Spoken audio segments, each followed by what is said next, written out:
Hey everyone, it's Tyler the Antenna Man with an update on the 87.7 Franken FM radio stations. These radio stations are technically low-powered analog TV stations that must convert to digital by 13th of July, which is coming up pretty soon. Normally this would mean the end of their analog audio carrier on 87.75 MHz that can be picked up by most FM radios, but there seems to be a saving grace.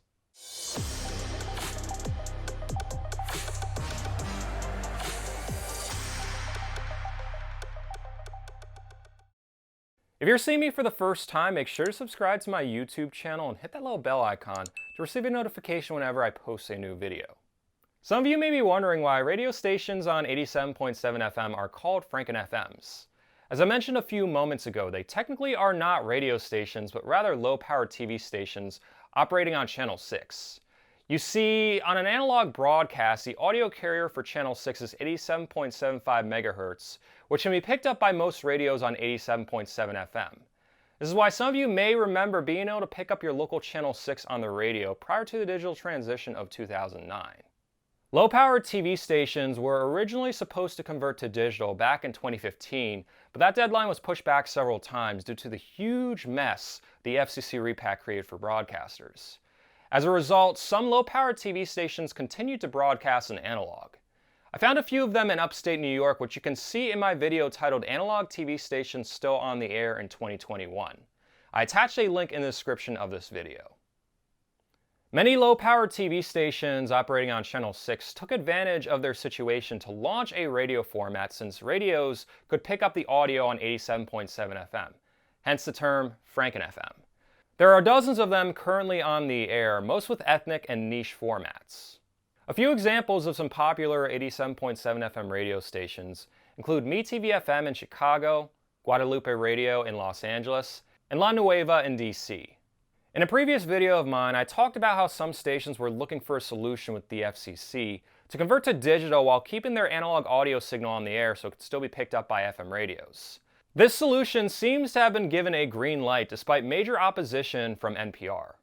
According to various news reports, the FCC recently granted a 6-month special temporary authority to KBKF-LD in San Jose to continue broadcasting an analog signal on 87.75 MHz alongside their new ATSC 3.0 digital signal. With this STA comes several conditions.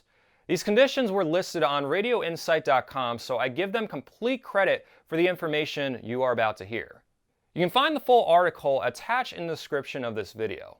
Please be sure to bookmark their website as well, since it has very excellent news articles related to radio. According to the radioinsight.com article, here are some of the conditions of the STA given to KBKF-LD owner Venture Technologies Group.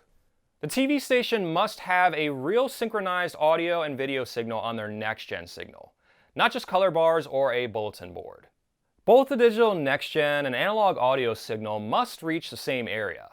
No more cranking a ton of power into the analog audio signal and the bare minimum on the video signal. Venture Technologies Group must give the FCC a report after 3 and 6 months detailing any potential interference to other stations or video coverage limitations from both the next-gen and analog audio signal operating on the same RF channel.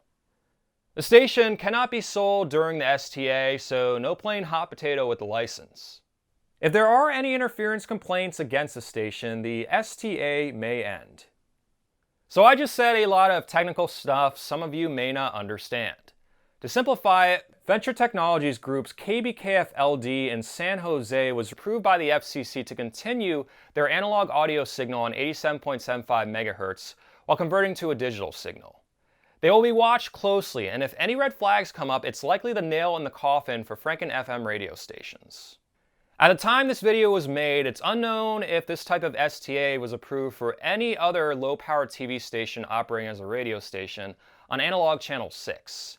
I'm thinking that some Franken FMs will go dark as they wait for the results of this study. If any did not file the right documents, hoping that the FCC would maybe extend the deadline again of the analog shutdown, they risk having their license canceled. Some of you may wonder what the fate is for the very popular MeTV FM in Chicago, which I highly recommend listening to. I attached a link to their stream in the description. Chances are they will stay on the air past the July 13th deadline. Venture Media Group's CEO claims that the station is in the process of converting WRME-LP, or Me TV FM Chicago, to the same setup as the San Jose station.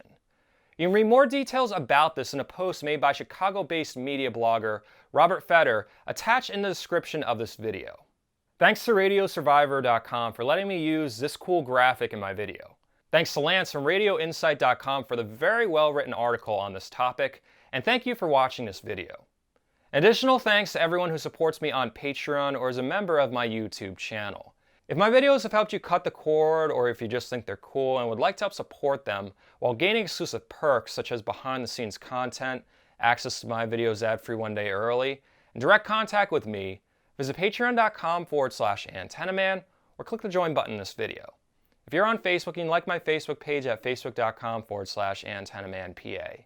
If you're not on Facebook and would like to receive email updates on when I post new videos, feel free to sign up to my email list. I attached a link in the description of this video. There are a lot of links attached in the description, so make sure you check them out. Stay tuned to my YouTube channel for more cord cutting and antenna related videos, and have an awesome day.